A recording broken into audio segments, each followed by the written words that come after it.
நான் இப்படி சொல்லுகிறேன், பழைய ஏற்பாட்டில் எத்தனை பேர் இருந்தாங்க.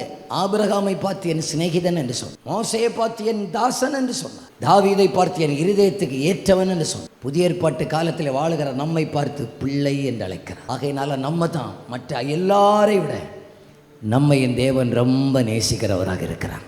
ஒரு தேவ பிள்ளை என்னை நேசிப்பதற்கு யாரும் இல்லைன்னு சொல்லவே கூடாது. எனக்கு அன்பு இல்லை, ஆகையினால நான் சாக போகிறேன் அப்படின்னு மட்டும் நீங்கள் நினைக்கவே கூடாது.